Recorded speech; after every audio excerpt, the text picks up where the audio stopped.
Next, from the state capitol, the House Pension Committee hears testimony on a proposal to reform the state's pensions. We first hear from the bill's sponsors, Representatives Elaine Nekritz and Daniel Biss, and their supporters. We'll then hear from those opposed to the bill. This runs about 55 minutes. Thank you. I'm now in the chair, and we are going to begin with consideration of Senate Bill 1673. The agreement is that the proponents will have 20 minutes to talk, the opponents will have 20 minutes to talk. There are more opponents than proponents, so that the proponents will get longer time per individual than will the opponents. But we will start with Representative Nekritz and Representative Biss, and I see we are joined by Leader Cross as well. Thank you, Madam Chair. We're back again in the House Personnel and Pensions Committee on comprehensive reform. The state pension systems and the state budget are clearly in crisis. There are no easy or painless solutions. The ability of the pension systems to pay expected benefits is, in fact, irrevocably impaired, and the state is still making deep and painful budget cuts to core state services, many of which are constitutionally mandated. Before us is a comprehensive pension bill that stabilizes the pension systems. It assures that state and university employees and teachers will receive benefits throughout their retirement, that the state can and will make its required payments to the pension systems, and perhaps most important, allows the state to fund current critical state services. There will be statements that this bill is being rushed through or has come up at the very last minute, and in part that's true. But this bill is nearly identical in structure and very similar in terms of its actuarial impact to a bill that was filed over a month ago, House Bill 6258. That bill has been the subject of a complete actuarial analysis, significant debate, and has been available for all stakeholders to consider and suggest changes. This proposal is the result of that debate and discussion. While the current bill is not, for me, an ideal solution, it is the result of the kind of compromise that is inherent in the successful legislative process and that is necessary if we are to address the problem before the end of the current General Assembly. I'd like to speak to the constitutionality of the bill. And the one thing that is certain in that regard is that the Illinois Supreme Court will be the final arbiters on that decision. And there are esteemed lawyers on the one hand who say that the legislature is prohibited from making any changes to benefits. There are other legal experts who say that since the systems are in such a deep hole, merely fixing them is a sufficient constitutional basis on which to proceed. This bill is somewhere in the middle. According to the best actuarial information we have, it does indeed make the systems both affordable and sustainable, thus addressing the crisis. But we also seek to preserve benefits that have been earned before the implementation of this legislation.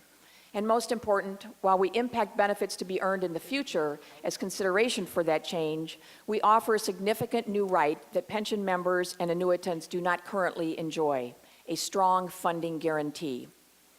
We can all agree that underfunding is the most significant cause of our pension problem. COGFA estimates that from 1996 to 2012, approximately 50% of the growth in unfunded liability was due to underfunding, which, by the way, means that there's another 50% from causes other than underfunding. So this bill creates a new legal cause of action to allow each of the pension systems to enforce in court the payment of an actuarially determined amount, not fuzzy Illinois pension math, but a true actuarially determined amount. Not only is this a significant new benefit for members of the pension systems, it will prevent us from falling back into the pension abyss in which we find ourselves. One more thing about the constitutionality. We are mindful of the strong constitutional provisions of Article 13. We need to be sure, as we address this crisis, we do not open the door for future legislatures to politicize the kinds of changes we are proposing in this bill. We need to be sure that we demonstrate that there is a crisis, these actions are necessary to address this crisis, and we are making them in the narrowest fashion possible in order to address the crisis. I believe this bill achieves that balance. We face a pretty stark choice today. Will we choose the status quo, where we continue to push this off for another day, face another billion-dollar climb in our pension payment, and tell our schools, our healthcare recipients, those who depend on social services, that we are sorry, but you must do with less, and put our pension systems further in peril? Or will we make the tough but right choice to finally get the problem under control and get back to putting our spending priorities in order in Springfield? To me, the choice is clear.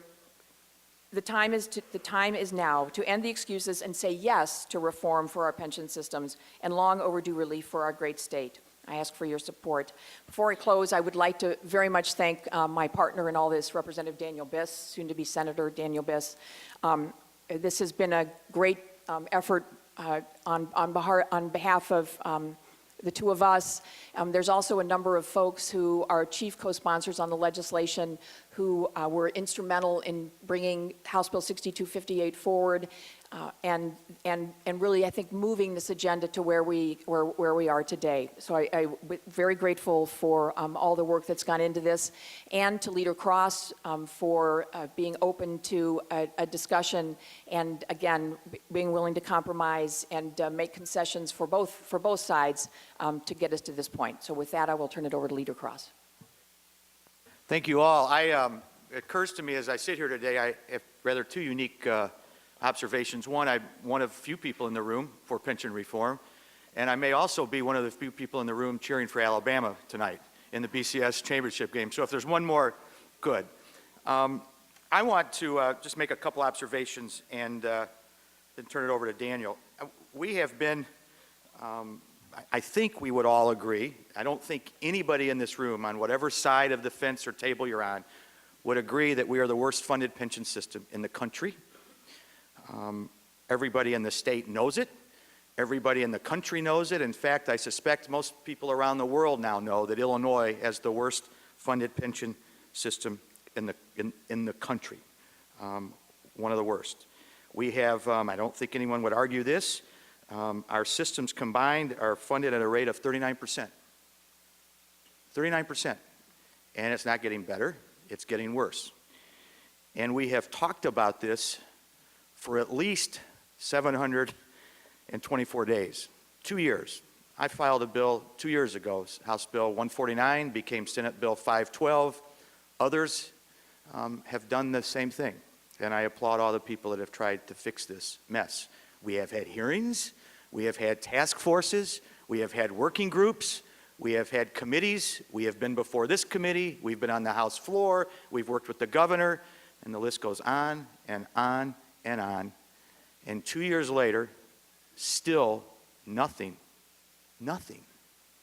has happened. And you might ask, why should we do anything?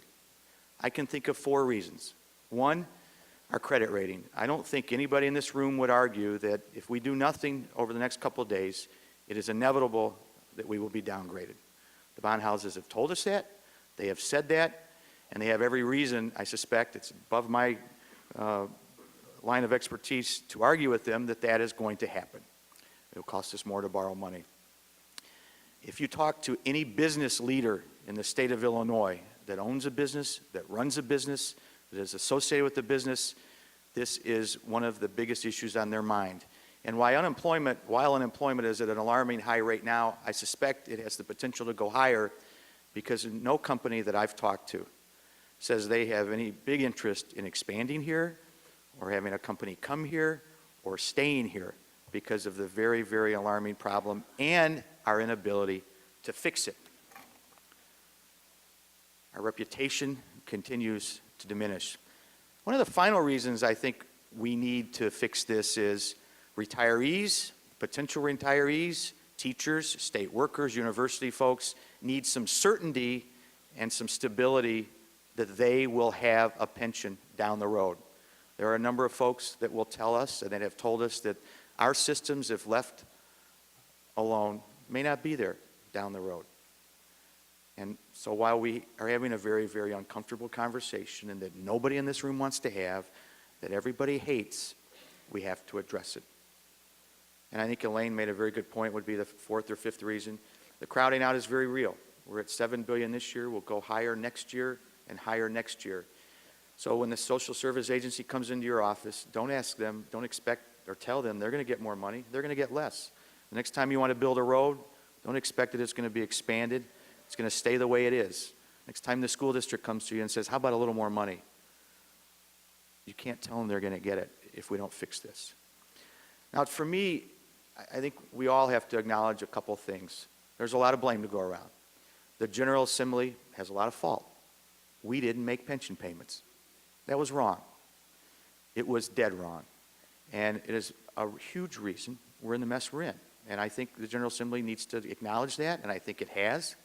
But at the same time, many of the people in this room that are going to complain about this solution, or people before them, were part of this process and didn't mind when the General Assembly didn't make payments, because at the same time, more money was going for pay raises, either at a local school district or for a state contract, and it just created almost a double whammy. So not only did we not make a pension payment, as someone pointed out to me the other day, we raised salaries that put an additional burden on the pension system. And so everybody's got a little skin in this game. Perhaps the person that doesn't have the skin is that third grade teacher somewhere who started out 5 years ago, has done nothing wrong but made her payment or his payment, and says, "What are you doing to me? I'm doing what you asked me to do." And this has all been kind of played out above them. But the bottom line, and we can blame whoever we want, is that this is not going to get better. The economy will not save it. It's got to be fixed. And it is going to be a very difficult fix. Along come Elaine and Daniel with a plan a month ago. Tremendous. Hooray. Fantastic. Good for them. An incredible job on both their parts. They spent a lot of time on this. They put people together. And I'm looking up at this committee, and I'm looking at people like Darlene Sanger and David Harris, who have been working on this and are concerned about this, as are many other people in this room, and I applaud that. But Daniel and Elaine broke through kind of the clutter, many of us have tried, and came up with an idea in a bipartisan attempt that needed to happen. And that doesn't happen often in this building. Oftentimes it's driven, as we know, by leaders and by speakers and presidents. But they came in, and they were strong, and they were forceful, and they took a risk. And I applaud them for that. And after they came out, I can remember in our office having a discussion, well, is it appropriate for the leader to call 2 members and see if you can fix it? Of course it is. And of course it was. And I called Elaine soon after, the day or two after. I said, "Elaine, can we sit down?" She said, "I'd love to." And from there came a number of meetings and a number of phone calls with 2 folks who I admire the work they've done. And subsequent to that, and I give the governor's office credit, they convene meetings between my office, Speaker Madigan's office, and others were involved. And at the end of the day, you have an amendment number 10. A lot of what Elaine and Daniel started out with, some things that we think are good, and there was doesn't happen around here often, the give and take process that worked. And I think while we can all nitpick these bills to as much as we want, to the bitter end, this is a pretty good product. And it saves, I think, if I'm not mistaken, we believe will knock off about $30 billion off the unfunded liability of a number over $90 billion. $90 billion. So I want to say the process is working. It has been vetted. It is bipartisan. They have listened to people. And for those that want to say we need more hearings, we need more thought, we need more analysis, these ideas have been discussed for 2 years. 2 years. Some of them are fine-tuned, and I don't want to take anything away from what they're doing. That's not my point. But we've talked about these to a point where we don't need to talk anymore. We've got to do this. We don't need, I got some emails this morning. You need another analysis, Tom. You need everybody at the table. We've been at the table. We've talked. We've analyzed. This is a very good product that needs to move, needs to get out of the House, it needs to get out of the Senate, it needs to get on the governor's desk. Everybody and their brother is going to opine on whether it's constitutional or not. That's not our job. We want to pass a constitutional bill, and we're going to, that was the goal, and I believe it's been met under this bill. But there's another branch of government that will make that decision. That's called the Supreme Court. And they'll do that. But Daniel and Elaine and others have done a very good job. They're very cognizant of the need to be constitutional. And I applaud them for that recognition. I applaud our staff and the Speaker's staff for keeping those confines in there. So publicly, I want to say thanks to Daniel and Elaine and the people that work together in a bipartisan manner, and David Harris, Chris Nybo, and Darlene Sanger. Thank you. You're to be commended. You guys are to be commended. So I appreciate the opportunity to be here and to be part of this with them. And I will do all I can, and I have been, to get the support out of our caucus to get this out of committee and to get it out of the House. This is something that has to happen. Its time has come. Thank you very, very much, Barbara. Thank you, Mr. Biss. Thank you, Madam Chair, and thank you for your kind words, Leader Cross. Let me, for the committee, simply explain what's in the bill. It applies to the state employees' retirement system, the teachers' retirement system, the state university retirement system, and the General Assembly retirement system. Its primary method for achieving savings is via the annual increase or the cost of living adjustment or the COLA. The COLA will be paused altogether for 6 years. It will be delayed for each individual until the age of 67. And then when it resumes, it will apply only to the first $25,000 of an annuity or $20,000 for a state employee whose pension is coordinated with Social Security. Employee contributions will be increased by 2 percentage points, phased in over 2 years. And pensionable salary will be capped at the Social Security wage base or the salary at the time of passage of the bill, whichever is higher. And then additionally, 2 changes will be made to the General Assembly Tier 2 retirement system that I would characterize as fixing loopholes that unfairly benefited legislators over all other public employees we're discussing today. There are 3 changes regarding the financing of our debt. First of all, we moved to a 30-year plan to pay down 100% of our debt. Imagine that, actuarial math in Illinois. Following an idea due to Representative Fortner, we wait until the pension obligation notes are retired and then dedicate the money that's currently going to do that instead into the Pension Stabilization Fund to pay down our debt. And finally, we have a strong funding guarantee that the state will make its payments. And I want to say a word about this. This has been a topic of some back and forth and controversy in the last few days, and some have said, I understand where you're going with this, but do you really want to do this? Do you really want to tie our hands? Wouldn't you rather have some more flexibility? And my answer is no. We don't want flexibility not to make our payments. We don't want flexibility to get ourselves back into the same situation we're in now 20 years from now. And we wish to the heavens that our colleagues hadn't had that flexibility in the 1940s, 50s, 60s, 70s, 80s, and 90s. So in addition to Representative Nekritz's crucial points regarding the constitutional necessity of putting in the funding guarantee, I think it's good policy, and I think it's only fair to the employees, given the other difficult pills to swallow in this bill, to say we do believe we're fixing this problem and we're going to put our money where our mouth is and promise to make our payments going forward. There will be a floor amendment following with 3 very technical changes. I would argue 3 changes that don't actually impact the content of the bill, but that are technically necessary. One is to clarify that the pension payments are subordinate to debt payments in keeping with the Illinois Constitution. One is to remove an extraneous paragraph in Article 16, Section 158. It's only in the teacher's retirement system. It's already in law, and it doesn't belong in the draft. And the last is a technical change in the Labor Relations Act that will be forthcoming as well. So that's the bill. Let me just close by saying this. Representative Nekritz and I and 19 other members introduced a bill a month ago, and negotiation have happened since then. And I'm not a fan of every change that's happened to the bill since then, but that's what compromise is. That's how compromise works. And what we have before us today, I would argue, is a bill that has 3 qualities. It's a bill that truly solves the problem. It's a bill that's based on a rational, sensible framework. And it's a bill that is genuinely bipartisan in its genesis and in its base of support today. And I think there's not been a prior moment where this committee was presented with a comprehensive pension reform bill during which any one of those 3 things could have been said. So here we are faced with an enormous crisis, trying to figure out how to put together an FY14 budget that's sensible, trying to see our way out of this, and we have before us what I believe is the best proposal this committee has heard.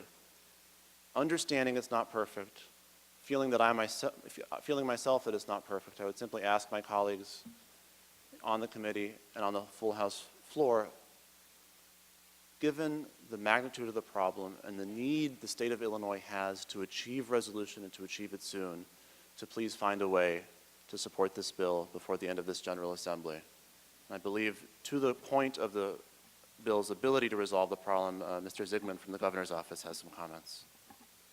Thank you very much, Mr. Biss. Before we go to proponent witnesses, I'm going to read the list of witnesses.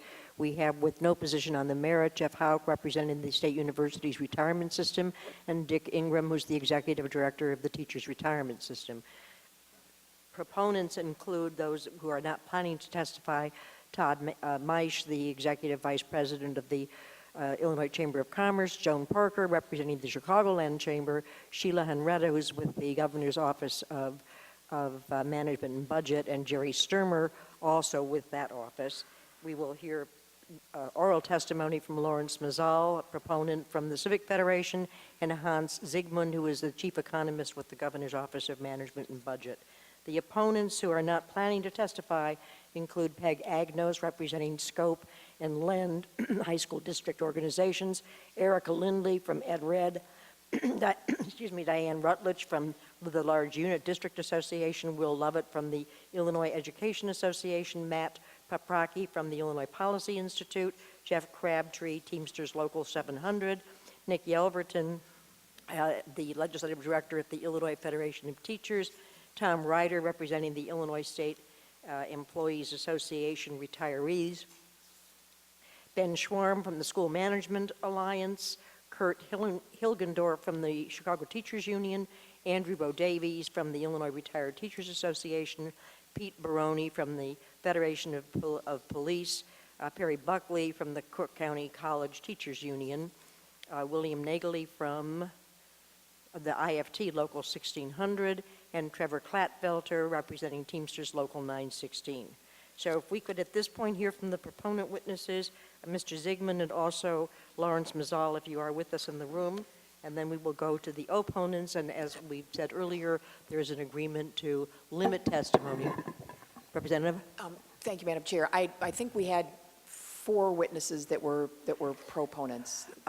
Do we have another proponent? So we had I didn't Mr. have a witness slip from any others. I handed one in for Mr. Rosen, for Professor Rosen, and then we had Mr. Masal. I'm sorry, he's got no, Mr. Rosen did just fill in a Okay. slip, but he's got no position on the merits. Oh, right, but he would be testifying with the proponents. Okay, that's fine. all Okay, right. and who's the other that I only have? I thought Mr. Tom Johnson Johnson. and Mr. Ingram were going to be Okay, testifying okay. as well. Okay, then fine. Okay. Okay, so the 4 of, if those 4 would come forward And in addition to Mr. Zygmunt, yes. divide the time up between the 4 of you, you've got 20 minutes. And how would you like to proceed? Who wants to go first? Mr. Zygmunt, carry on. Thank you very much. The governor's office is very confident that Amendment 10 to Senate Bill 1673 will achieve significant savings to the state's pension systems. There are 3 points I'd like to emphasize. Firstly, it is very important that the state get to a actuarial required contribution on an annual basis, and that we fully amortize this unfunded liability within a 30-year schedule. This bill will not only get us to that 30-year schedule, but will also do so in an affordable manner. Enough savings will be achieved on the annual payments to the system to keep the payments at a fairly level percentage of state resources.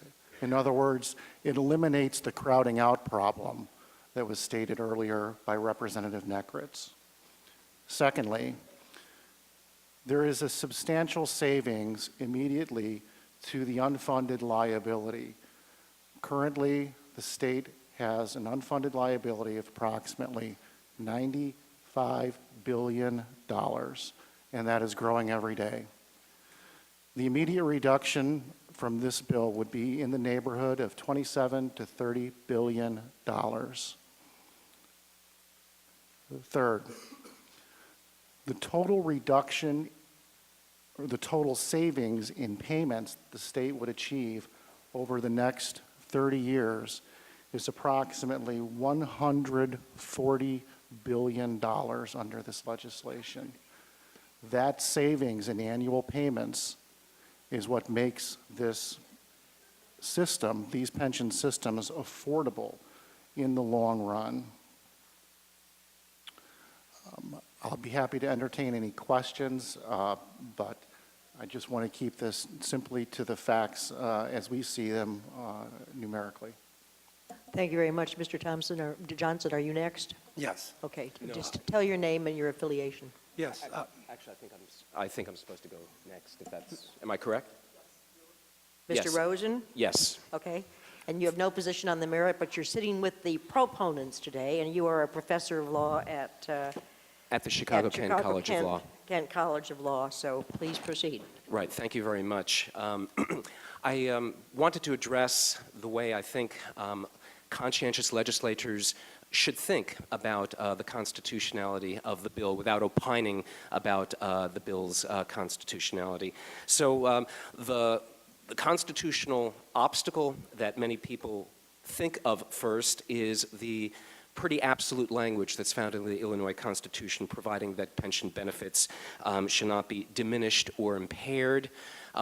Typically what's happened is in the past, pension reform has been characterized by lawyers as not coming within the coverage of a pension benefit, and hence not triggering the protections of the pension clause. There's many aspects of this bill that also could so qualify. I want to make a different point very briefly in my few minutes here, and it's this. It's a somewhat counterintuitive point, but it's a really important one. It's this. Even though the Constitution's language does seem absolute, it is the case that constitutional language, both in the Illinois Constitution and the United States Constitution, constitutional language that is absolute almost always is not actually absolute in fact. So for example, free speech is protected, but it can be regulated. For example, the United States Constitution contains a contract clause, as the Illinois Constitution does. It provides that contracts shall not be impaired by states, yet in certain circumstances, the United States Supreme Court has upheld regulations that have impaired the obligation of contracts. Similarly, the Illinois Supreme Court has observed, with regard to our contract clause, and in the context of pension reform, quote, "The contract clause does not immunize contractual obligations from every conceivable kind of impairment or from the effect of a reasonable exercise by the states of their police power." So why is it that seemingly absolute constitutional language very frequently is not given absolute effect? It's because we live in a complicated world, a world in which there's competing constitutional commitments, and there's competing sub-constitutional but very, very important commitments. And the practice at the federal level and at the state level is to allow accommodations to be made of these competing commitments. That doesn't mean that a constitutionally protected right, like the pension benefit, is meaningless. It doesn't mean that pension benefits are properly the subject of just hardball, ordinary politics. They receive special protections, but just not absolute protections. And I would suggest to you that there's two ways that legislators should approach the pension reform, and there are ways that are the duty of legislators, and there are also ways that can enhance the likelihood that legislation will be upheld as constitutional when it ultimately goes before the Illinois Supreme Court. The first, there has to be a sufficiently important interest to justify impairment or diminution, and that turns on facts which are beyond my knowledge, but if there are sufficiently important facts, that can give rise to impairments or diminution. Now, even if there is sufficiently important facts, which I have to say is just a citizen reading the newspapers seems to me is probably pretty readily met, that doesn't mean, again, that everything is on the table, that all constitutional limitations essentially disappear. What it means is then for legislation to be constitutional, it must be, in language of the United States Supreme Court, reasonable and of a character appropriate to the public purpose justifying its adoption. So I just want to make 2 further points, and then I'll stop. First, again, just to reiterate, that means for it to be reasonable, it can't just be, hardball politics. It has to be reasonable. But here's another point that's very important. This reasonableness requirement does not require that all other conceivable alternatives be exhausted first. There has to be a good faith effort to solve a generalized, or I should say a general societal problem in a reasonable way. And if the legislature keeps that in mind, there's reason to think that the legislation can be constitutional even if it impairs or diminishes pension benefits. Thank you very much. Thank you very much. Mr. Ingram, are you prepared to offer this? Again, is not a proponent. You've signed as no position on the merit, but you are speaking with the proponents. Yes, that is correct, Madam Chair, and thank you, Madam Chair and members of the committee. I am Dick Ingram, the Executive Director of the Teachers Retirement System.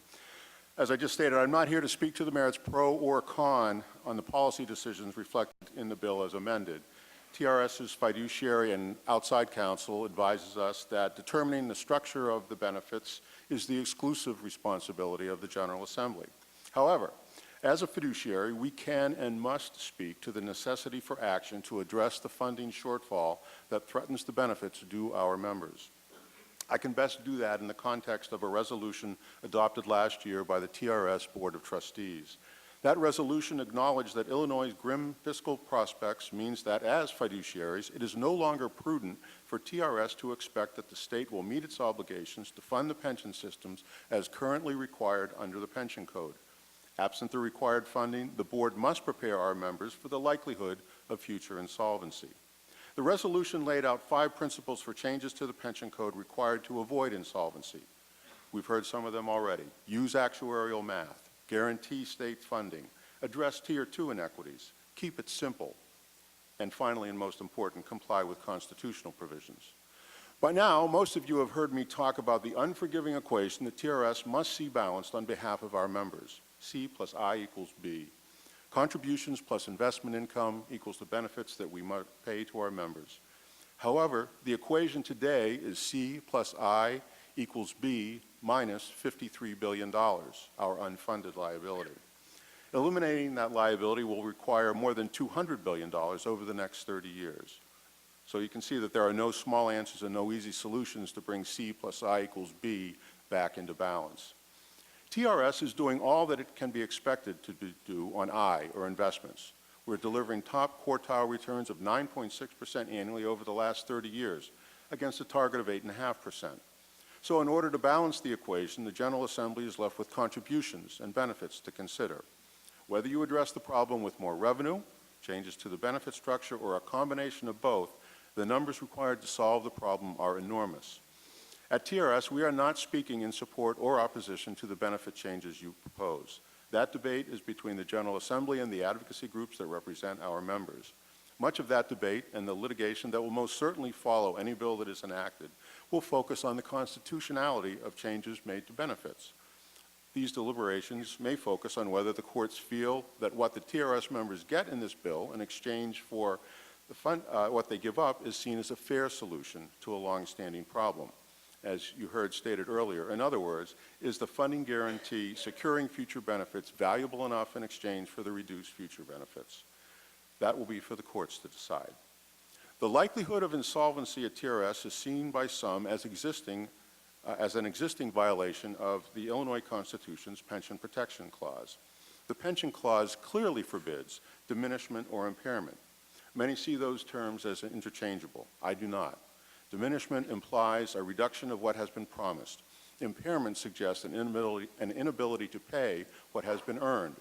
Arguably, the future benefits of our members that they expect are impaired right now, today, because the likelihood of insolvency projected by our actuaries. Impairment can exist because the Illinois Constitution does not mandate government funding for TRS and the other state-funded systems. And as I have pointed out repeatedly, TRS has never received an annual state contribution that an actuary could describe or would describe as full funding, not once. As fiduciaries, TRS must ensure that all of our members are on an equal footing. They are not today. The benefits of our mid-career and younger members are at risk. Those of our current retirees, less so. While we won't run out of money for some time, and there are lawyers that disagree with me on this point, if a future inability to pay what has been promised is not an impairment, I do not know what would be. If our current funded status can be described as impaired, then the General Assembly would have an obligation and duty to act and remove that impairment. While any fiscal analysis on a proposal like this is subject to a margin of error, it is worth noting that the analysis of this bill would be more reliable than that for the original Senate Bill 1673. Since the original bill required our members to make a choice, projecting any savings from that bill would be subject to quite a bit of inaccuracy, if you will.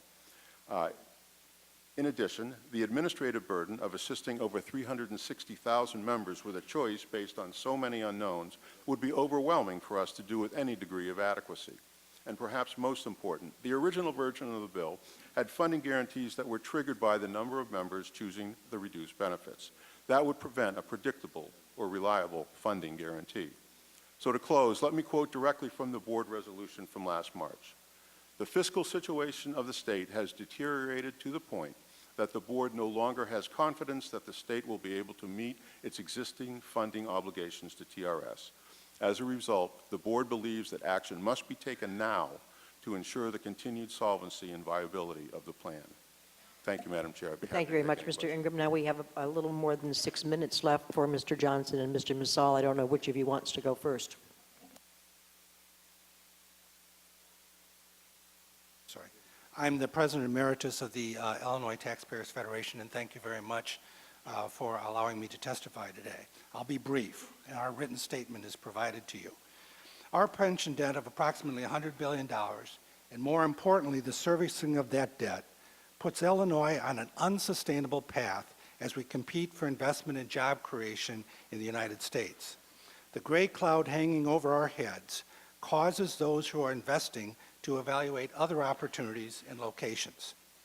TFI has long held that in order to compete for future investment in jobs, we must have a responsible level of tax burden. Our state and local tax burden ranking is now the 7th highest in the country as measured by percent of gross state product. Our business income tax burden is now the 5th highest in the nation. By comparison, our per capita gross domestic product is 19th highest in the country. These measurements suggest that we have more than reached our tax capacity. More taxes are not the solution. We can rearrange our tax structure, but more revenue is not a realistic option. Another way to judge a state's competitiveness is to ask, does the tax burden that is imposed in the state support current government services, or does it pay for servicing the debt created in the past? We all know the answer to that question for Illinois. Our taxes are going and will increasingly go to pay debt, not to purchase current services. We project by the year 2045, 60% of the state's major revenue sources, sales tax, corporate income tax, and individual income taxes, will be used to pay for the normal cost and debt service on our current pension systems. If the temporary income tax is made permanent by the new General Assembly or a future General Assembly, it will only reduce that percentage to 45%. In either case, dedicating that much of our tax revenue to pension costs is not possible without eliminating or severely curtailing the funding of current government services. We have already witnessed such cutbacks in public funding for education, Medicaid, and other social services. Job creators will not find this a friendly environment for future investment. Our citizens who need those jobs and the government employment sector will both suffer as a result of this unbearable debt service burden. In addition, the pension funds themselves, which are currently less than 40% funded, are in a state of crisis, and future benefits expected by state workers have already been impaired. Without reform, state workers who are currently contributing to their pension plans each and every paycheck will not receive the pensions they are expecting in retirement. We must enact changes in our pension programs to decrease the level of pension debt and the cost of servicing this debt, as well as to improve the health of the pension funds themselves. We urge the committee to make the tough decisions required today to create the future we all hope for. Thank you, Mr. Johnson. 3 minutes, Mr. Massal. Thank you, Madam Chairman and members of the Pension and Personnel Committee. I am Lawrence Massal, the president of the Civic Federation, which is a 118-year-old nonpartisan government research organization. Our members come from the major corporations, institutions, and service firms of greater metropolitan area. We annually review and analyze the state of Illinois' budget as well as the tax and fiscal policies of the state and other local governments. By any reasonable assessment, the state of Illinois is in an extraordinary financial crisis. The state's inability to pay its huge and growing pension costs is the primary driver of this financial crisis. This year, the state pension payments, including contributions for debt service, are expected to be $6.7 billion. This represents 22% of all state-sourced general operating revenue. If nothing is done in the area of pension reform, these payments are projected to grow to $11.6 billion and will consume almost a third of the state's entire operating revenue. It's clear that the state cannot devote exclusively to pensions such a large portion of its budget and still maintain the functions of state government. Painful cuts have already been made, as you're well aware, to Medicaid, social services, and education to try to make room for pension funding. For years, the state of Illinois has tried to deal with the $96 billion in unfunded liability through gimmicks such as borrowing, under-appropriating for employee health insurance, and delaying payments to vendors. It's exactly that practice that has caused Illinois' debt burden to more than triple in the last decade. The backload of unpaid bills now exceeds $8 billion, and the bond rating of the state of Illinois is the lowest of any state, according to Moody's. Moody's also has been warning that unless action is taken to address the pension crisis, the state's credit will be further downgraded. Now is the time for comprehensive and responsible action. Half measures will not address the enormity of this problem. The Civic Federation supports the significant pension reforms presented to you in the form of Amendment 10, the Senate Bill 1673. It's not everything that we could have asked for, but it goes in an enormous way to stabilizing the pension system and the state's finances. This bill, if enacted, is going to reduce by almost $28 billion of the unfunded liability. It's going to give you room in the budget by reducing the actuarially required contribution in 2014 by approximately $1.7 billion. Everyone agrees the state employees, the state retirees have done all that they were asked and required. Despite this, the retirement security is at risk due to decades of inadequate state contribution. If you could bring your remarks to a close, But taxpayers have also done their part. The biggest tax increase since the inception of the state income tax has been consumed by the pension contributions. The likelihood of legal challenge exists on any changes to the pension system. We urge you to move forward on this bipartisan, thoughtful approach to pension reform and pass Amendment 10 to Senate Bill 1673. Thank you very much. Thank you all for your testimony. If you'd be kind enough to wait around in case there are questions from the committee, I think we would be well advised to proceed with the opponents and those who are prepared to give oral testimony. If you would file up, and I'm just... All right. I'm Michael Kerrigan, President of the Illinois AFL-CIO. I'm going to keep my comments extremely brief to allow labor leaders from other organizations to address the committee. Everyone knows and understands that pension funding is a problem that needs addressed. What path we take in addressing it will dictate whether our state government seeks solutions through fair and equitable means or another direction of simple number crunching while disenfranchising people who have played by the rules, done their part, made their pension contributions, and will now deeply suffer.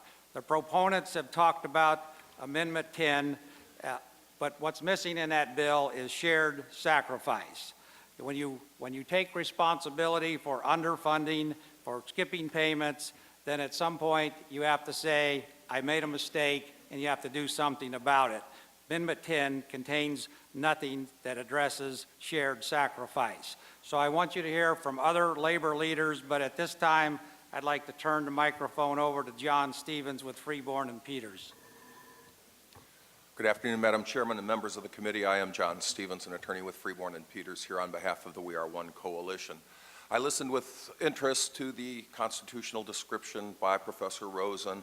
I could not disagree more with the conclusions. While there is truth to the statement that the Constitution is not a suicide pact, what we have here is an all-out assault on employees. We've got a constitutional provision that's quite simple. Its membership is an enforceable contractual relationships, the benefits of which shall not be diminished or impaired. The constitutional framers 42 years ago struggled in the abstract over the exact questions you are deciding today. 42 years ago, the pension funding was at the same level it is today, about 39%, and the concerns brought to the Constitutional Convention was quite simply that the state in dire financial circumstances would turn to the employees to make up the difference by diminishing or impairing their pensions. The constitutional delegates took testimony from folks. They listened to various alternatives. Should we restrict the guarantee to accrued benefits, that is, already earned benefits, maybe opening the door to changing COLAs? They could have done that. They did not. They could have and did consider a provision that would allow the state to reserve the power to make needed changes to years of service and member contributions in order to meet dire financial circumstances. The constitutional frameworks rejected that as well. What they left us with is an ironclad guarantee of benefits that says that it's a contractual, enforceable relationship, the benefits of which shall not be diminished or impaired. Where we sit today is a bill that will not pass constitutional muster, in my view. Therefore, any savings that are based upon the changes that you're making to current employees and retirees' benefits likely won't stand up, meaning that the money will never get to the budget for you to spend. The problem, again, remains that our Constitution was drafted 42 years ago. It's not our job to determine whether they made the right choice in framing the Constitution the way they did. It's not our opportunity to change the Constitution. What we must do is fashion a solution that lives within it. I've been part of the coalition's team since May, and we have come up with proposals that would address the concerns raised by the committee. We all acknowledge there's a dire financial circumstances in the state. It seems we all agree that it's not the employee's fault. We've come forward with proposals that would address, and as Michael referred to, shared the sacrifice, and I would say we'll continue to work with you to fashion a constitutional result. Thank you. Next, we'll go to Dan Montgomery, Illinois Federation of Teachers. And 16 minutes to go. I won't take much of that. Thank you. I'm Dan Montgomery from the IFT. You know, our 103,000 members who are in K-12 teaching, universities, colleges, state employees say to me, why are they doing this to us? We paid our pension payment every paycheck. Why are they doing this? Why don't they work with us? I have no answer for them. Maybe you do. I would take a little larger, maybe 50,000-foot view of this rather than getting too far into the technical aspect, but I do want to say, Article 13 of the Illinois Constitution, I do solemnly swear that I will support the Constitution of the United States and the Constitution of the State of Illinois. You all have taken this oath. In 1970, the people enshrined pension protection, and that's been reaffirmed decades since. But now you're considering plunging ahead with an illegal plan from our point of view that we would propose violates your oath of office, does not solve the state's fiscal or pension crisis, and disrespects hundreds and thousands of public servants. Passing this law will only make matters worse. We will be caught up in court, expensive, with no solution for at least a year or more. In the meantime, the pension mess stands to get worse. You will not have done what your job is in the most practical sense, to look out for the welfare of the state and the citizens while respecting the rule of law. And just as bad as all this, the worst is that we will have failed to reach a real solution. We need problem solving, not politicization of our most pressing crises, not punting simply because issues are hard, not throwing up hands saying, well, let's put out a bill that has everything and see what the courts do. If you really want to solve the problem, wait a moment. We've called for a pension summit. We would ask you to designate your chosen representatives. We will do the same. We would like actuaries, economic experts, legal experts on hand. and we can find a solution. And we don't think anyone has tried this with appropriate determination so far. And with respect to Representative Bisson and Nekritz, we did have a meeting with them last week, but I would not say this was sort of hammered out or as a compromise. We had one meeting, and we're told that we'd like to have further discussion. I refuse to believe that you will vote to make matters worse without solving the crisis created largely by the body in which you serve. Saying, let's get it right, is not an excuse. Your Illinois public servants and all the citizens are looking to you to see which way will you go. Will you listen to the better angels of your nature, remember your oath and obligation to our Constitution, and do the right thing? A solution to the pension crisis is within our collective grasp if you really want it. Thank you. Next up is Henry Bear, ASME Council 31. 13 minutes. Thank you, and thank you, Madam Chairman. My name is Henry Bear. I am the director of AFSCME here in the state of Illinois, and I'm here, of course, to testify against this bill, which attempts to shift the cost of pensions away from the state and on to the backs of active and retired teachers, correctional officers, caregivers, and other people who provide public services. I think it's important to put this liability in perspective. This $95 billion liability is money that has been earned and is owed to active and retired employees. It's not something they're going to earn in the future. It's something that they have already earned. And it is something that they are owed. Now, the sponsors of the bill say, well, if you pass our bill, $30 billion of that liability will go away. Well, how does it go away? They're not writing a check for $30 billion to the people who've already earned it. You're just saying, the sponsors of the bill are saying, we're not going to pay $30 billion that you've already earned. That's what they're saying. That's the only way you can reduce the $95 billion to $65 billion if that's what they're doing. Unless you're going to write a check, you're saying, we're not going to pay you what you've already earned. Now, you wouldn't say that to the bondholders. You wouldn't say, well, look, we got a tight fiscal situation, so we're not going to pay you what we owe you. I hope you wouldn't say that. It wouldn't be good for the state of Illinois. You wouldn't say that to social service providers who've already provided services. You owe them money. You wouldn't say to them, we're only going to pay you 70 cents on the dollar. And you shouldn't say it to them. So why would you say it to our members? And I've heard the proponents say, well, this is really for the benefit of the people who are participating in the pension plans. They must talk to different people than I do, because I've not heard many of our members say that they think that this approach is a good approach. I think we should compare what's happening here with what's happening in Washington, because the governor said, and he's right, that we have our own fiscal cliff. And this is the fiscal cliff for the state of Illinois, this huge debt. However, in Washington, the president and the Democratic leaders were pushing for a balanced approach. We can't do this all by cutting.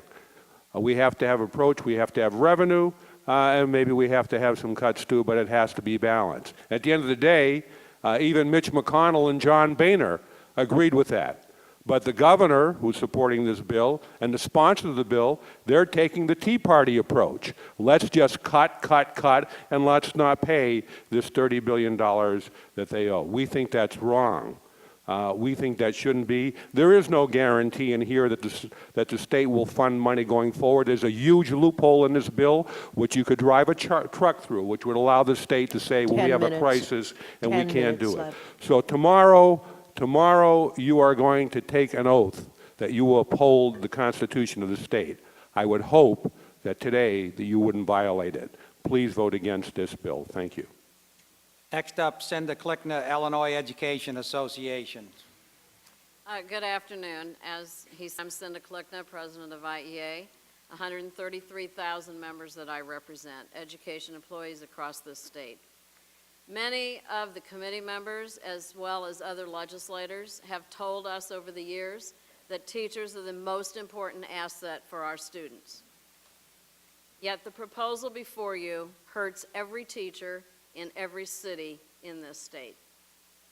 This proposal is wrong, it is unfair, and it is unconstitutional.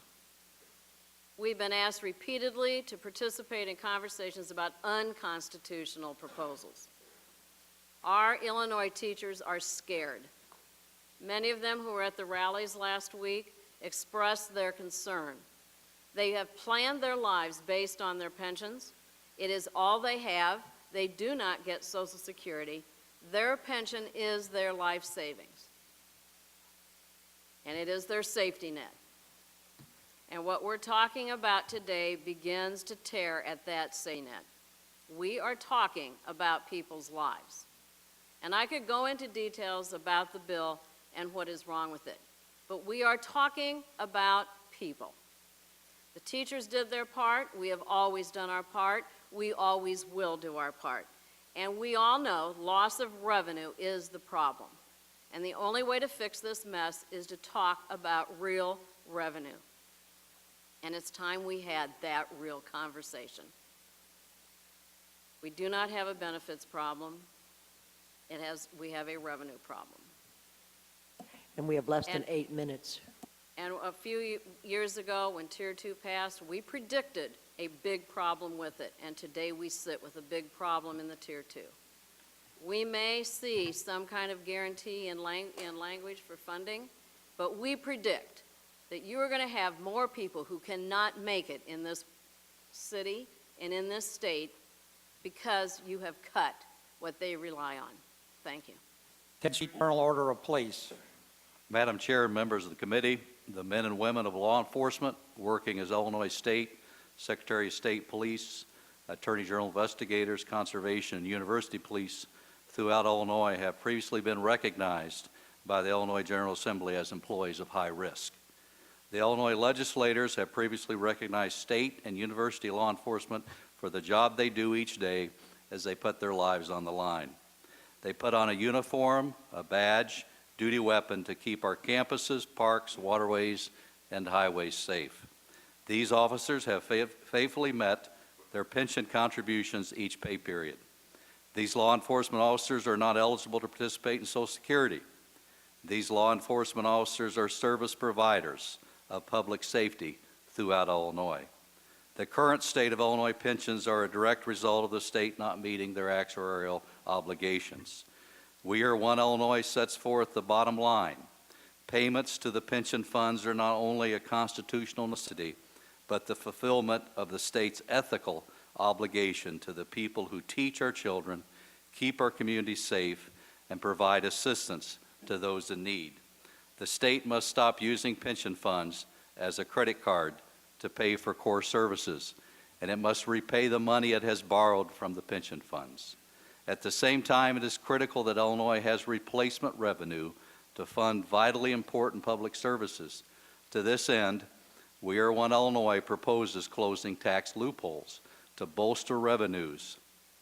Additional revenue is a must in order to provide core services to the citizens of Illinois and to meet the obligations and promises made to the service providers.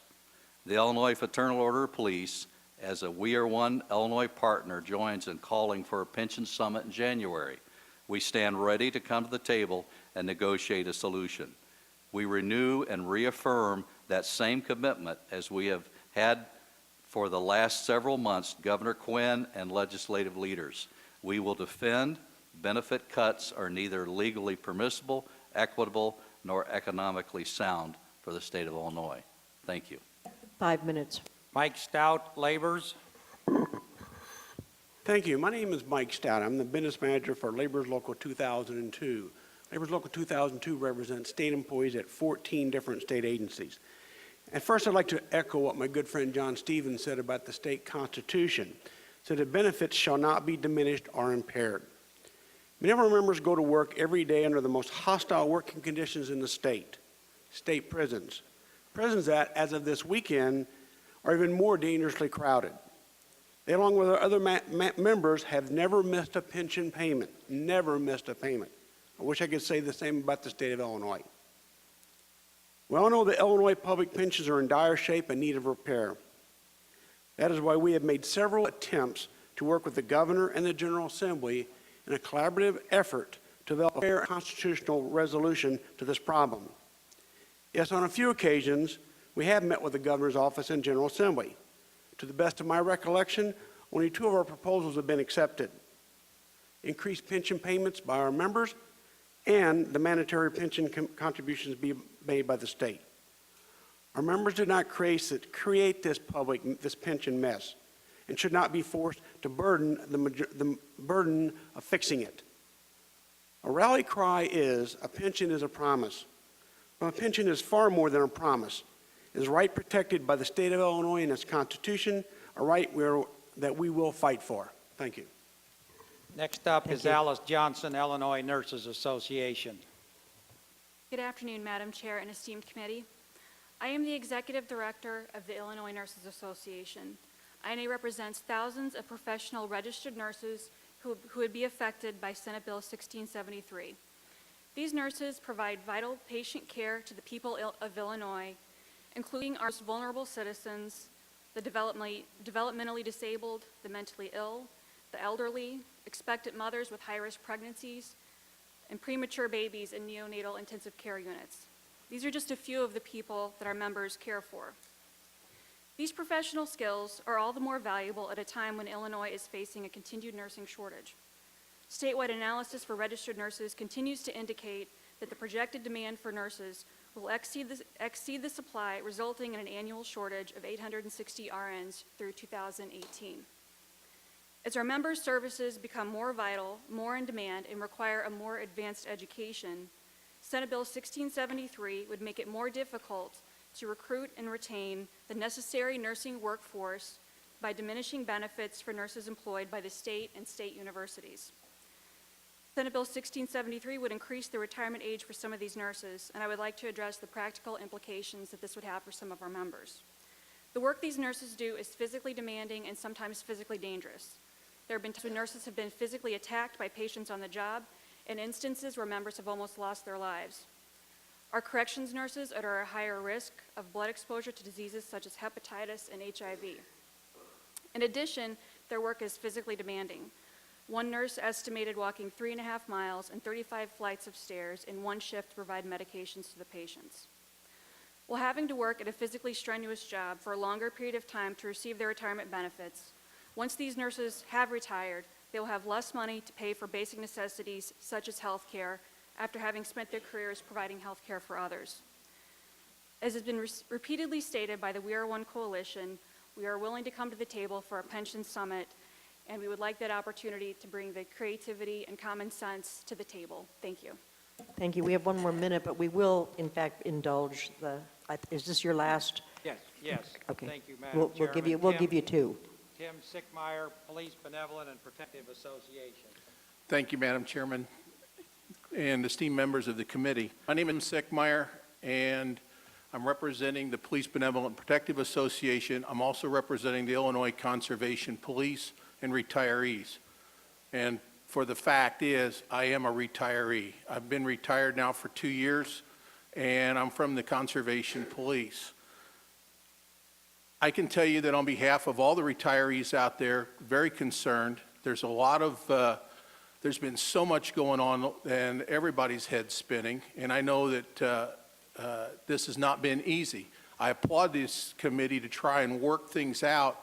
However, we also want to caution you in passing a bill in haste that is going to ultimately lead to a lot of problems down the road. 2 years ago, this body passed a bill, and then it ended up kicking Conservation Police and Secretary of State Police out of the alternative formula. That's not good for careers. It's not good for the morale of the people who are laying their life on the line. What I would like to do is leave a statement, because I know there's time commitment. I would like to leave a written statement with you to be entered into the record, and I want to thank you guys, but I would like to just close by saying, put a hold on this. Let's come back, as Mr. Street said, let's come back in January. Let's work this and come to a resolve that we can all work with. We get it. We know there's a problem. Thank you. Thank you, Mr. Sickmeyer. Thank all of you. We're now ready to go to questions from the committee.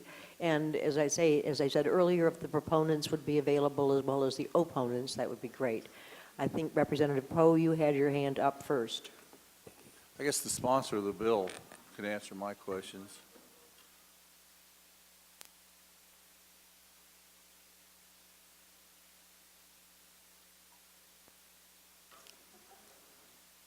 I certainly hope I can, Representative Poe.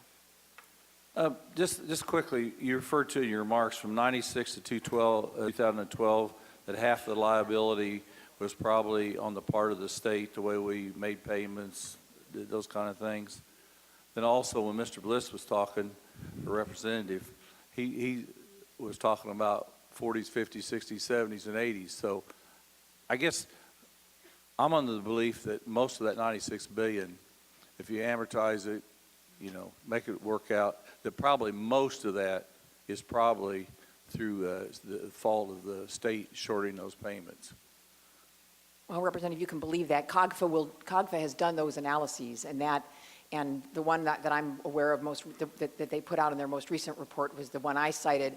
I think if you looked back further, it varies some even within the 16 years that I've cited, but I'm not sure that you'd get to 75, 80, or 90% on that. Okay.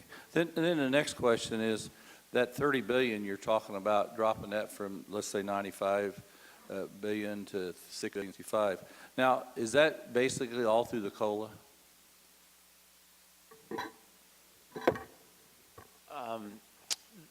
The cap on pensionable salary will have a very modest impact on the unfunded liability because the current liability is based on assumptions of future raises, and those get all thrown out of whack with the cap. Basically, though, the great majority of that savings on the unfunded comes from the COLA. Okay, and I guess listening to testimony, and one statement is everybody ought to have some skin in the game. That's the thing we use around here a lot. I see where most of the savings you're projecting is all coming from employees. What is we as a state, what are we putting in extra to bring that down? I know you're guaranteeing the payments, but where's the extra money that we're going to throw in? Representative, I first of all would say that I know you didn't, but I did vote for a tax increase 2 years ago. And that money is paying right now the required contribution under the 1995 statute. So there has been some skin in the game by taxpayers already in that regard. With regard to and then we do have the funding guarantee. What the decrease in, there's actually a decrease in the required contribution that we're going to have to be making, and it's $1 billion less than the pension payment we're making in this year. It's actually $2 billion less than the projected payment under FY14. So we can afford to make those payments with the current revenue But that's structure. because we're changing the COLA. Yes, Representative, it is. Back But if you know, we asked taxpayers to put skin in the game. They've done that. I'll tell you what I'll do. I'll make you a deal. If you make that 2% or 2.5% go 100% for pension payments, I'll vote for it to extend it. And that way we can have a revenue source from the state of Illinois. Just one more thing that bothers me a lot is the COLA. And you take people that work for 35 years with the state, with that assumption you're going to get that COLA. So assuming that there's never going to be no more of these inflationary periods, any of those kind of things, 3% is the most you can ever pay on a $25,000, right? On a COLA. It's Right. capped at 3%. It is. What happens, and I'm sure I'm old enough to live through that inflationary period of 10 to 18%. What happens is, how's a person going to rely on a 3% increase? How are they going to survive unless they go on other government programs that's going to go drive our Medicaid cost up? So what we saved in this program, you're going to end up spending it in Medicaid or some other social program. Representative, the 3% is in current law, and I'm not sure, frankly, how much sense it makes. It's an evolution of a lot of compromises over the years, but that was the judgment that was made, that that's what people can live on, that it'll underperform in some areas and perform in other areas. What this bill does is it tries to respect that, but it says we're going to protect those with the least. We're going to say that first $25,000, which is, by the way, nearly double the average Social Security benefit in Illinois today, that first $25,000 is still going to get that 3%. So that on that basic minimal pension, you're going to continue to have an increase and you'll continue to be able to keep pace. But Beyond that, It can't keep pace because you're not compounding it anymore, right? Are you going to compound that 3%? well, you're compounding it through the So in first other words, they 25,000. retire, they're going to get, if it's 3%, they're going to get that $25,750. Next year and 20 years from now, they're going to be getting that same $25,750. Am I right? That's right. But the compounding is felt if your initial pension is under $25,000, which, as I'm sure the We Are One Coalition will tell you, is the case of many, many Illinois public employees. Leader Cross, did you want to participate in this? I just want to, I'm the one that said we all have the skin in the game, Raymond, and I just touched on that, but my point was, even the folks, the very folks that the opponents are talking about benefited when the state didn't make payments. And what I meant by with that was, I can remember back in 2005, not going to make any editorial comments about it, the state didn't make a pension payment. We didn't vote for that on the Republican side of the aisle. But if you'll recall, when the governor and the speaker and the president of the Senate did that, many of those people in this room opposing this were okay with that. They supported that. And when I say they benefited, that meant by not making a pension payment, there was more money to send back to local schools with increased state aid. When we had increased state aid, it meant people got raises at the local level. Not, again, editorializing on that, but they benefited by the state not making payments. If you'll recall also, back in 2005, the deal that was cut was that in exchange for the extension of the ERO, early retirement option, they support not making a pension payment. As a result, members of their groups benefited by the state not making payments. My point is not to accuse anybody or point fingers, but that everybody does have some skin in the game. Granted, the state has a lot. To the second point that you started talking about with COLAs and that Daniel's talking about, this is in many ways simply, this doesn't mean to be cold, a math issue. If you look at our pensions with the 3% compound in COLA and the ability to retire at certain ages and run that out over what's put into a system by an employee and an employer and what somebody receives over a retirement of 20 or 25 years, it doesn't work. It doesn't work. The math doesn't work. There has to be an adjustment, and that's what I believe the attempt that is happening in this bill that I am supporting, co-sponsoring, I'm not even sure where we are on that, on the mechanics of that, that's an attempt to adjust. So I guess, and finally, Raymond, my point early on is the pointing of fingers of whose fault it is, and I'm not saying you're doing that, has got to stop. We've all said there's a problem. We all have, I think, acknowledged there's a constitution. 720 days, we've done nothing. And it's just going on and on and on, and now we're talking about a summit? We've got to quit talking, and we've got to pass something. So I apologize, it's a long answer. But for anybody to sit here and say teachers and state workers didn't benefit by this, that's an inaccurate statement. Representative Poe. Just quickly then, and to wrap up, my concern is, and I represent a lot of teachers like every other legislator, a lot of state, we got colleges here in town, is if I've worked for somewhere for 35 years, and all of a sudden we're going to change the rules, if I would have had, I might look back and think after I was there 15 years and I had an opportunity to go somewhere else and make a lot more money. But guess why I stayed? Because I knew those benefits was coming down the road. And here we are, people getting ready to retire, and saying, guess what? It's not going to work that way. And, you know, I mean, this is our secretary pool. Probably if they stay there 35 years, their average retirement's going to be less than $20,000 a year. But we're going to tell them that's enough.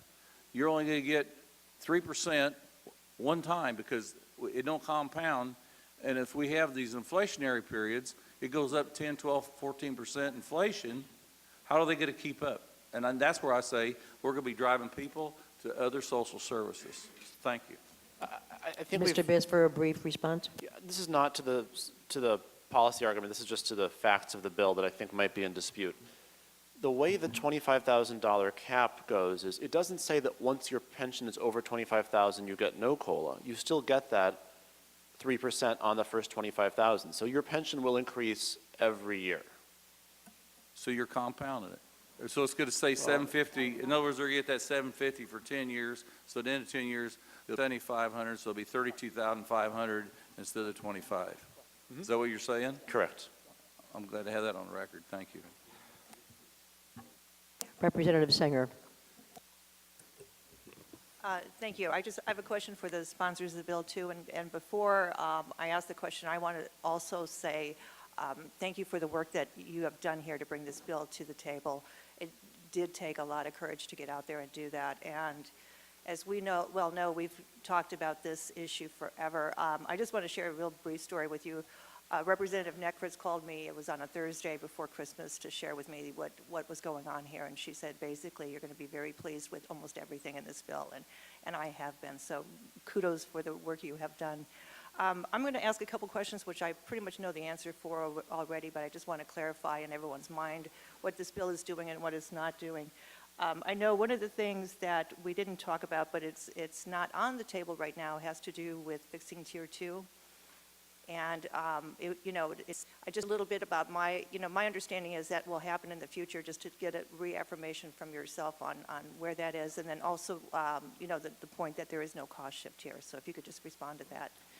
Well, Representative, I don't want to make commitments when there wasn't the sponsors' initiative to take the cost shift and the Tier 2 fix out of the bill. But it is my understanding that there continues to be interest in pursuing those two items. And then the other question I have, and this is to kind of clarify a little bit about what we've been debating here when it comes to, who is at fault and who is not at fault or whatever. Right now, it's my understanding with the way we're doing the actuarial calculations and the way we're going to close this thing up and fund it by, in 30 years, 100% funding. That will get us out of the business that when we do incur market fluctuations and the rest, we're going to have it funded in 30 years at 100%. Is that understanding correct? I would say yes. Okay. I think that is the answer too. And my point I want to make, and this is the point. I mean, we sat down 2 years ago. We were in a room where we were talking about this stuff back and forth, and working with the unions here, there were two things. The first thing they asked us is to make sure we guarantee payments, which we are doing. And then the second thing that I was suggesting, and they agreed with this too, is not to kick the can down the road, which we are no longer doing either. So we're going to solve this problem once and for all. I guess my struggle here with, who's at fault or who's not at fault, right now our system of having it 90% funded by 2045 kicks the can down the road. And I haven't had any union members come up to me and say that's something that was wrong. I mean, my point to be made here, everybody has had error in the process. The other point, there isn't enough revenue in the state to dig us out of this problem. It's that big. So the only way we're going to get a solution is really going to be doing what was talked about earlier with the equation, your assets going in and your investments equal your benefits going out. And the only way we're going to solve that is by working through the work we have done here. I totally understand this is a painful thing. As everyone else on this committee well understands, we have had many, many conversations with those who are in the systems, teachers, police, nurses, and the rest, retirees. I understand, I totally am empathetic and understand the pain that they're going through. But my answer to each one is what I'm trying to do here is get you to the point where you have a retirement. And that's what we're doing here. And again, I see this as not being totally final yet because we do have another component we need to fix. But we have got to the point where we now can say to those who are retired, to those survivors who will benefit, and to those who are in the system currently, that they will have something to retire on. And we don't have that today. And we're not going to have that because there's not enough money, revenue to throw at it to fix it. So that's, this was a very emotional, very difficult thing to accomplish, but we got there. The other thing, and just to, we were talking about the history where we started with 149 and then we went to 512, and a little bit of the history about 512. 512 did not have 512 left the compounding COLAs in it, the 3% compounding COLAs in it. And in that bill, that's when, in order to make up that 3% compounding COLA to get the benefit, we had additional contribution increases of 16, 17, 18, 19, 20%, depending on what system you're in, and no one liked that either.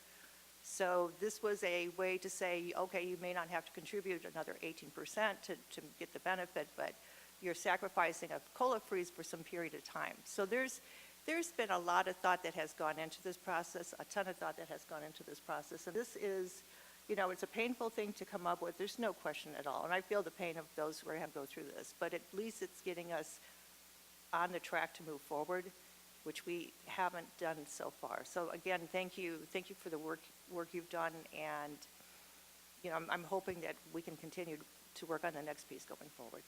Thank you, Representative. Further questions, comments from members of the committee? Representative May. Just one comment, and perhaps the sponsors or some of the attorneys would want to comment it, since we are focusing a lot on the 3% compounded COLA, which gives us savings, which are crucial to stabilize the system. And that the timing, Representative Nekritz, that the 3% compounded COLA, wasn't that put in after our Constitution was changed with the language about, you know, not diminishing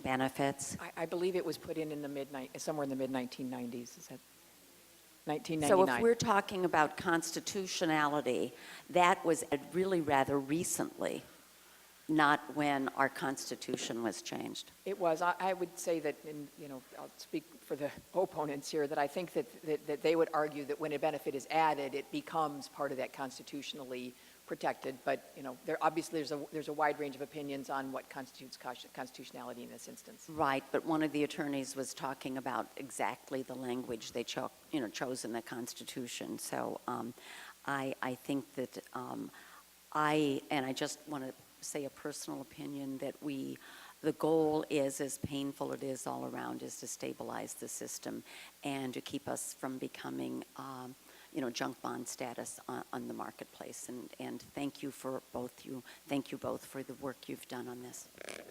Representative Morrison. I just want to echo those comments.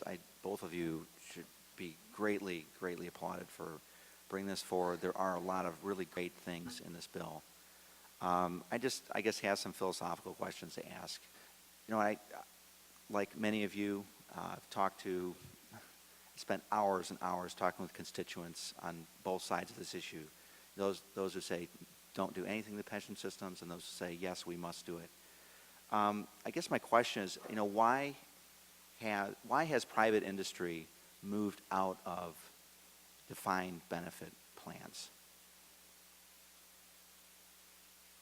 Well, Representative, I certainly don't speak for private industry. But I can speculate that I think in a lot of cases they were doing. I mean, if I look at the United Auto Workers, that those systems were underfunded, and so the decision was made to get out of it. I'm not sure that they're completely comparable. There's a lot of differences between, those workers get Social Security, many of ours do not. There's differences, and I'm not sure that the two are necessarily equal. But the defined benefit plans, did they not largely contribute to bringing those major companies to their knees?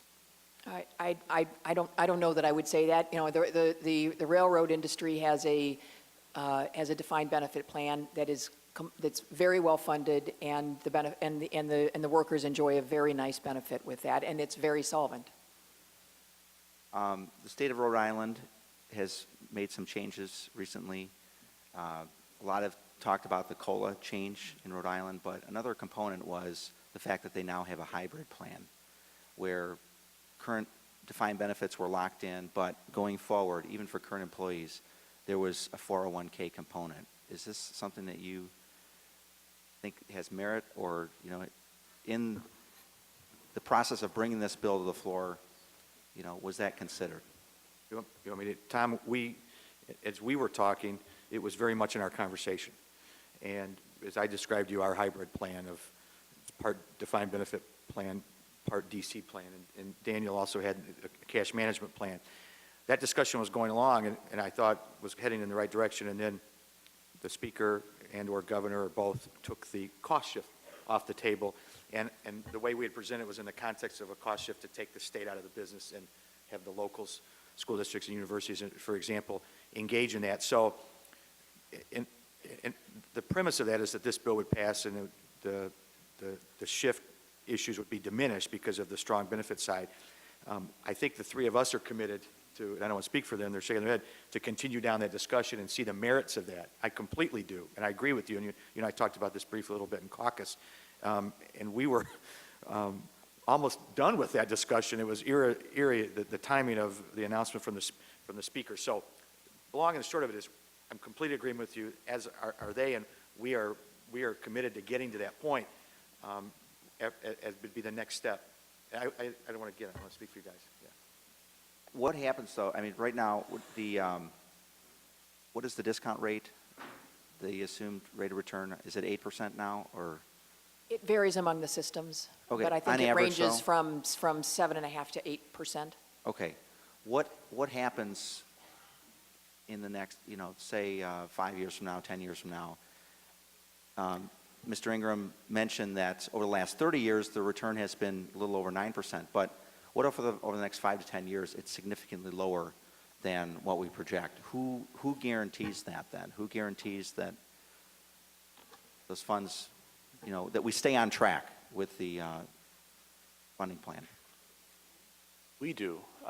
The state of Illinois is now, as a result of the TRS board's decision to drop their assumption from 8.5% to 8%, I would say now within the narrow consensus across the country of public sector pension plans regarding investment return assumption.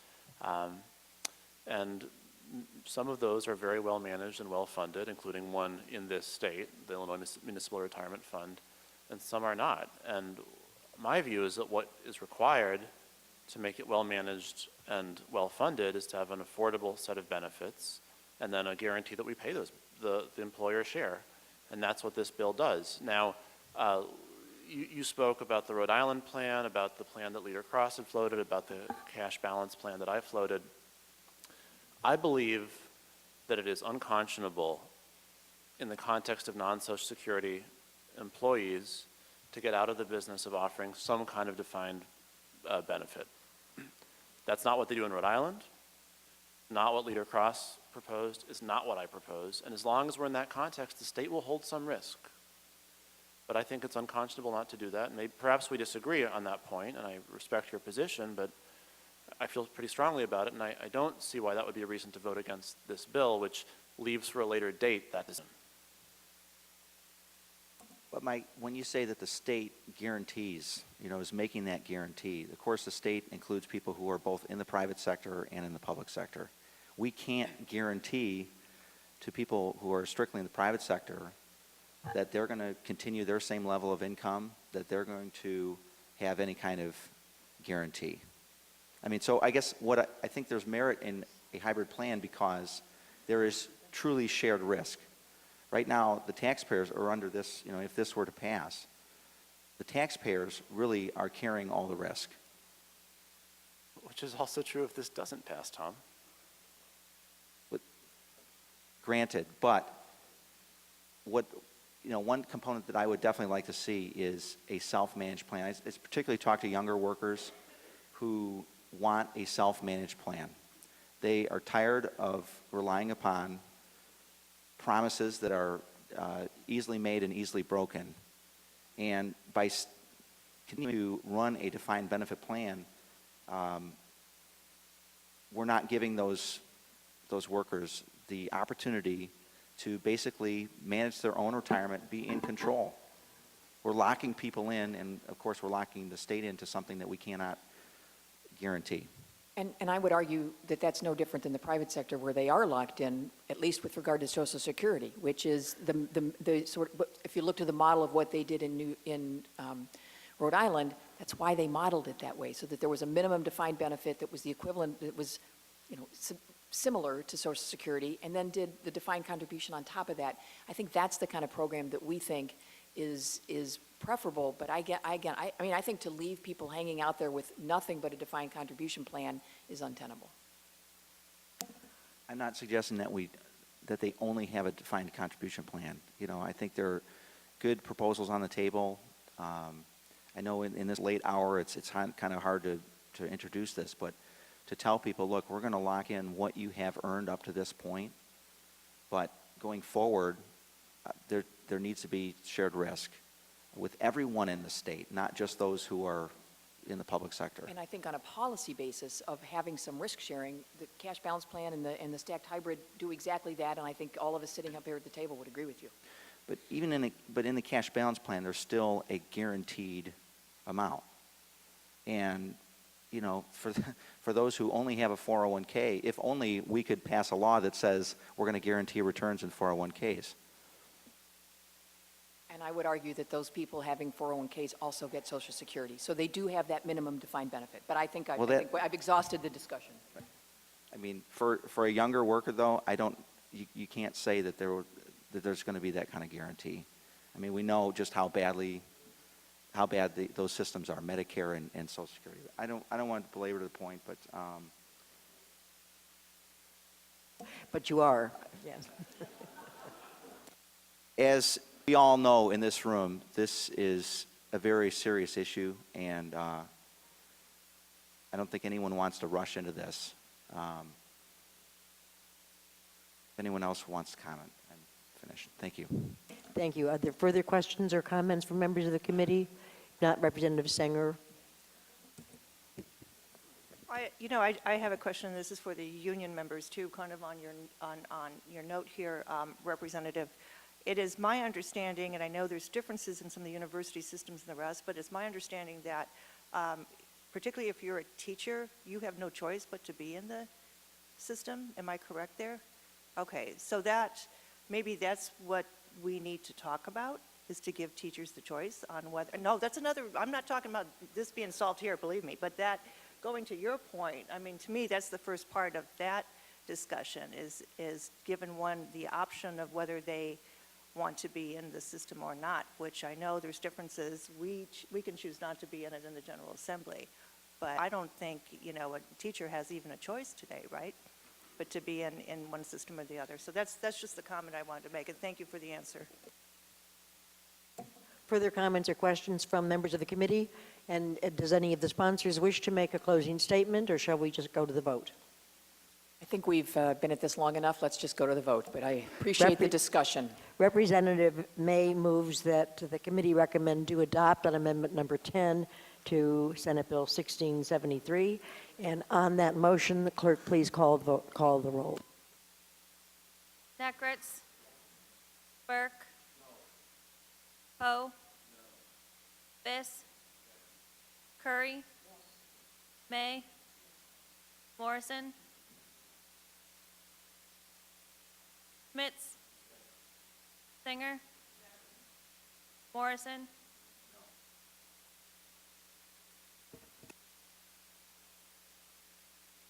And on the motion, the vote is 6 yes, 3 no. So the motion has been approved and will be sent to the recommendation will be sent to the floor. Representative Necritz back in the chair. Thank you, Madam Majority Leader. That's the only item of business before the House Personnel and Pensions Committee today, and we shall recess to the call of the chair. You're watching the Illinois Channel, an independent nonprofit corporation formed to provide gavel-to-gavel coverage of Illinois state government and other public affairs events taking place across Illinois.